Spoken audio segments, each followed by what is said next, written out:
सबसे पहले आपको बताते हैं सुप्रीम कोर्ट में पंजाब और खैबर पख्तूनख्वा इंतखाबात की तारीख से मुतालिक आज खुद नोटिस केस की समाअत। नून लीग, पीपल्स पार्टी, JUI और पाकिस्तान बार काउंसिल्स का बेंच में शामिल जजेस जस्टिस एजाजुल एहसन और जस्टिस मुजाहिर नकवी पर एतराज उठाया गया। 2 जजेस पर एतराज किया गया। अदालत से फुल कोर्ट पर आने की इस्तदा भी कर दी गई। समाअत पीर की सुबह 11:30 बजे तक मुलतवी कर दी गई।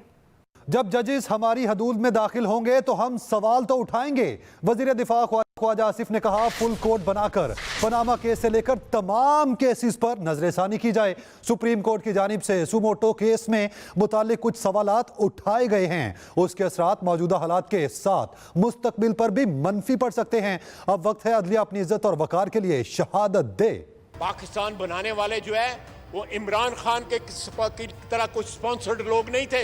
अपने वर्कर जो है उसने 2 दिन के अंदर सिर्फ 81 लोग पकड़े गए। मेरा भाई पकड़े जाए, हम तरीका बता जाते हैं किस तरह पकड़े जाते हैं, हम बता देते हैं। मैंने तो कल कहा है कि जेल भरो तो जो है फ्लॉप हो गई है ये फिल्म जो है, अब डूब मरो फिल्म चला चुका। कौमी असम्बली में इज़हार ख्याल करते हुए वज़ीर दिफा ख्वाजा आसिफ ने कहा, सुप्रीम कोर्ट की जानिब से सुमोटो केस से मुतालिक कुछ सवालात उठाए गए हैं। इसके असरात मौजूदा हालात के साथ मुस्तकबिल पर भी मनफी पड़ सकते हैं। इस मुल्क के अंदर सबसे पहला आईनी हादसा जो है वो एक जज ने किया था, जिसने नजरिया जरूरत जो है वो जो वैलिड करार दिया था। वो वारदात जो थी वो एक जज ने की थी। सबसे पहली सियासी शहादत जो है इस मुल्क में वो भी जुडिशरी ने की थी। जुल्फकार अली भुट्टो को फांसी लगाया था। उसके बजाय सियासी शहादत जो है, आईनी शहादत जो है नवाज शरीफ की, वो भी जुडिशरी ने की। ख्वाजा आसिफ बोले, एक शिकायत रहती है कि पार्लियामेंटेरियन जजेस का नाम लेकर तनकीद करते रहते हैं। कुछ जजेस पर तनकीद की जाती है तो कुछ पर क्यों नहीं होती। आवाम समझती है कि पता नहीं ये MNA कितने करोड़ों रुपया जो है लेते हैं, कितनी गाड़ियां इस्तेमाल करते हैं। हम बाहर निकले, हमारे लिए तो टांगा नहीं खड़ा होता सड़क के ऊपर। यहाँ पे शराफिया में ऐसे ऐसे तबकात हैं जिनके लिए 15 मिनट जो है वो जो है ट्रैफिक खड़ी हो जाती है। लेकिन यहाँ पे ऐसे तबकात हैं इस मुल्क के अंदर जिनका लाइफस्टाइल जो है बादशाहों वाला है। ख्वाजा आसिफ का तहरीक इंसाफ चेयरमैन पर तनकीद करते हुए कहना था, एक शख्स कहता था अमेरिका ने साजिश की, अब कहता है अमेरिका ने साजिश नहीं की। Haseeb Hanif, express news, Islamabad. PDM अदलिया के साथ महासराय में दाखिल हो चुकी है। इस वक्त अदलिया को ब्लैकमेलर माफिया का सामना है। PTI रहनुमा फवाद चौधरी की लाहौर में मीडिया से गुफ्तगू कहा कि मरियम नवाज और नून लीग का ख्याल है कि वो अदलिया को ब्लैकमेल कर सकते हैं। दूसरों को गालियां निकालकर आपकी कारकर्दगी नहीं छुपने वाली। मजीद कहा कि कासिम सूरी की रूलिंग मुस्तरद करने वाले जज इस बेंच में भी शामिल हैं। अहम शख्सियात की ऑडियो टुकड़े जोड़कर जाली ऑडियोज रिलीज की जाती हैं। PTM अदलिया के साथ महासराय में दाखिल हो चुकी है। इस वक्त अदलिया को ब्लैकमेलर माफिया का सामना है। मरियम नवाज एंड कंपनी ने जुडिशरी के खिलाफ एक बड़ा महाज खोला था। आज भी चीफ जस्टिस पाकिस्तान के खिलाफ और जो बाकी जजेस हैं उनके खिलाफ एक बड़ा महाज खोला जा रहा है और खोल दिया गया है। नून लीग का यह ख्याल है कि वो जुडिशरी को ब्लैकमेल कर सकते हैं और इस वक्त पूरा पाकिस्तान ब्लैकमेलिंग का सामना कर रहा है। किसी की ऑडियो निकाल दो, किसी की वीडियो निकाल दो, किसी को बुला के थ्रेट कर दो, किसी के ऊपर बगावत के केसेस बना दो। पाकिस्तान की पूरी पॉपुलेशन को, पूरी आबादी को इस वक्त एक ब्लैकमेलर गवर्नमेंट का, एक ब्लैकमेलर माफिया का सामना है। जब भी इलेक्शन कराने की तारीख आती है हम इंतखाबात कराने के लिए तैयार हैं। निगरान वज़ीर आला पंजाब मोहसिन नकवी ने वाज़े कर दिया। वो लाहौर में कलमा चौक अंडरपास के इफ्तिताह के मौके पर मीडिया से गुफ्तगू कर रहे थे। इसकी ओपनिंग नहीं है ये, क्योंकि PSL की वजह से कि मैचेस शुरू हो रहे हैं, टीम की प्रैक्टिस हो रही है, तो ये अभी ट्रैफिक के लिए खोल दी जाएगी। दूसरी डेडलाइन है 23 मार्च वाली, जिस पर ये 100% कंप्लीट हो जाएगा। वो भी ये होपफुली पूरी कर लेंगे। लास्ट ईयर पंजाब गवर्नमेंट का तकरीबन 60 करोड़ रुपया लाइट्स पे और बाकी खर्चों पे लगा था। हम इंटरिम गवर्नमेंट है जो हमें अभी तक उन्होंने कहा जी आप ये पैसे खर्च नहीं कर सकते, ना ये काबीना तैयार हो रही है खर्च करने के लिए। दूसरी जानिब वज़ीर-ए-आज़म की ज़ेर सदारत एपेक्स कमेटी का इजलास हुआ। इजलास से खिताब में शहबाज शरीफ ने कहा कि मुल्क में सियासी इस्तेहकाम बहुत ज़रूरी है। आज के इजलास में एक सियासी जमात ने शिरकत नहीं की। एक जमात की कोशिश है कि मामलात को सड़कों पर तय किया जाए। घरों के हालात खुद दुरुस्त नहीं करेंगे तो बाहर से कोई मदद के लिए नहीं आएगा। पाकिस्तान को इस वक्त माशी चैलेंजेस का सामना है। हम IMF की शराइत मानने पर मजबूर हैं। IMF से जल्द मामलात तय हो जाएंगे। एक जमात की कोशिश है कि मामलात को सड़कों पर तय किया जाए। इंशाअल्लाह हम इस कमरे में बैठे हैं, मगर एक जो हिस्सा है वो आज भी सड़कों पर जाना चाहता है और वहाँ पर मामलात ख़राब करने की पूरी कोशिश की जा रही है। जिसको जितना भी कंडेम किया जाए वो कम है। और जबकि आज पाकिस्तान इकनॉमिक चैलेंजेस को फेस कर रहा है, IMF से गो के इंशाअल्लाह मामला तय हो जाएंगे, मगर it still week 10 days in the future. और उसके लिए जो एक बहुत एक कड़ी शराइत को हम मजबूर हो गए हैं उनको मंजूर करने के लिए, उनको मानने के लिए, क्योंकि स्टेट ऑफ पाकिस्तान पहले है और बाकी चीज़ उसके मातहत है। एपेक्स कमेटी के इजलास से कबल वज़ीर-ए-आज़म शहबाज शरीफ से army chief general Asif Munir और DG ISI की मुलाकात हुई। वज़ीर-ए-आज़म हाउस में होने वाली मुलाकात में मुल्क की सिक्योरिटी सूरत हाल पर तबादला ख्याल किया गया।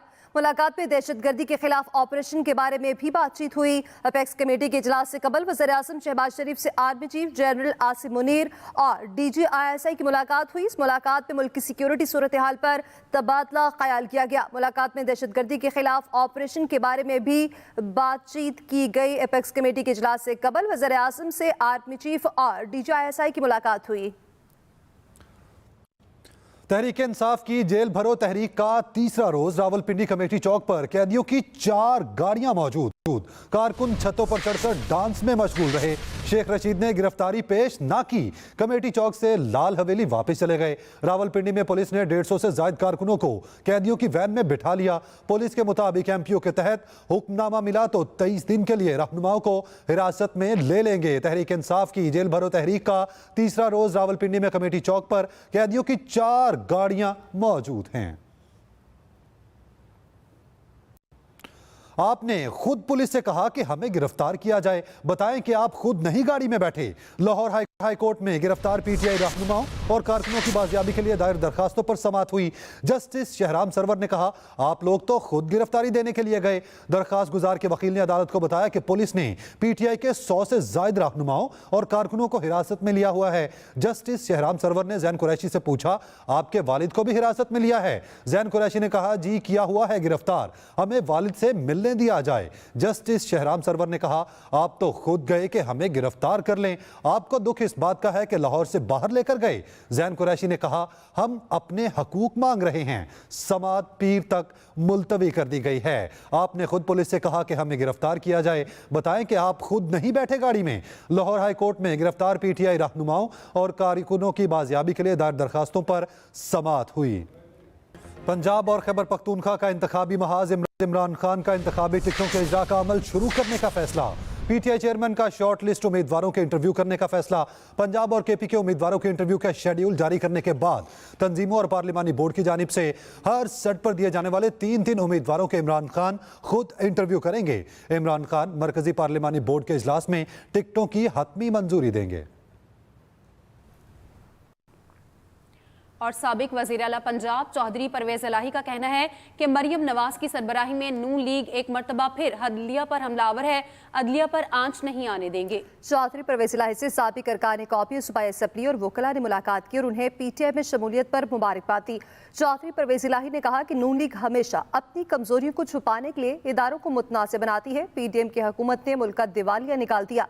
पंजाब और KP की असम्बलियां तहलील हो चुकी, इलेक्शन कराए जाएं। गवर्नर और इलेक्शन कमीशन दोनों अपने इख्तियारात से भाग रहे हैं।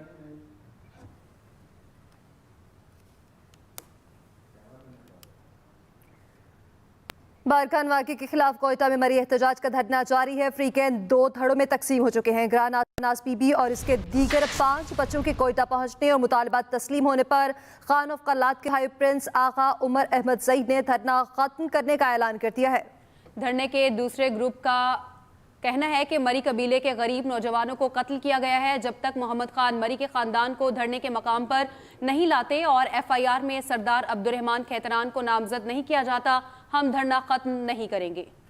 और अब बात करेंगे पाक फौज की 33 रुकनी रेस्क्यू टीम तुर्की से वतन वापस पहुंच गई। तर्जुमान NTMA के मुताबिक पाक फौज की टीम ने तुर्की के ज़लज़ला मुतासरा इलाकों में 17 रोज़ा रेस्क्यू ऑपरेशन में हिस्सा लिया। वज़ीर आज़म की हिदायत पर NTMA ने पाक फौज की रेस्क्यू टीम 6 फरवरी को तुर्की भिजवाने का इंतजाम किया था। टीम का इस्तकबाल वफाकी वज़ीर तालीम राना तनवीर, पाकिस्तान में तुर्की के सफ़ीर और NTMA ने किया। तुर्की के सफ़ीर ने पाक फौज की टीम को खराज तहसीन भी पेश किया। पाक फौज की 33 रुकनी रेस्क्यू टीम तुर्की से वतन वापस पहुंच चुकी है। तर्जुमान NTMA के मुताबिक पाक फौज की टीम ने तुर्की के ज़लज़ला मुतासरा इलाकों में 17 रोज़ा रेस्क्यू ऑपरेशन में हिस्सा लिया। PSL के पंजाब में मैचों पर फरीकैन में डेडलॉक बरकरार है। PCB का सिक्योरिटी की मत में पंजाब हुकूमत को कुछ भी अदा करने से इनकार। PCB ने इजलास में मैचेस कराची मुंतकिल करने का इंदिया दे दिया। मोहम्मद यूसुफ अंजुम हमारे साथ मौजूद हैं, मजीद तफसीलात उनसे जान लेते हैं। मोहम्मद यूसुफ, बताइएगा, डेडलॉक का कोई नतीजा नहीं निकल सका अभी तक? जी बिल्कुल, पाकिस्तान क्रिकेट बोर्ड और निगरान हुकूमत की जो कमेटी थी इस हवाले से बनाई गई PSL के हवाले से, जिसमें डॉक्टर जावेद अकरम, मंसूर कादर, दूसरे जो वज़रा थे यहाँ पर उन्होंने आए थे। अभी तकरीबन आधा घंटे तक यहाँ इनकी मीटिंग यहाँ पर जारी है क्रिकेट बोर्ड के, और अभी तक ज़राए के मुताबिक जो डेडलॉक था वो बरकरार है, क्योंकि इजलास खत्म होने के बाद जो यहाँ पर सूबाई वज़रा थे वो भी मीडिया से बात किए बगैर चले गए। और हमारे क्रिकेट बोर्ड के ज़राए के मुताबिक पाकिस्तान क्रिकेट बोर्ड ने निगरान हुकूमत पर यह वाज़ेह कर दिया कि वो सिक्योरिटी की मद में 1 रुपया भी हुकूमत को अदा नहीं करेगी। हुकूमत की जानिब से 45 करोड़ रुपए की डिमांड की गई थी ताकि जो सिक्योरिटी और दूसरे अखराजात है, लाइट्स वगैरह, उनकी मद में इस रकम को यकीनी बनाया जाए। लेकिन नजम सेठी ने इस इजलास के दौरान ये वाज़ेह किया कि Pakistan cricket board sports event और PSL की मद में तकरीबन 700 मिलियन जो डॉलर है, 700 मिलियन रुपए हुकूमत को अदा करता है। तो ये स्पोर्ट्स इवेंट की जो सिक्योरिटी। ठीक है, बहुत शुक्रिया यूसुफ अंजुम आपका।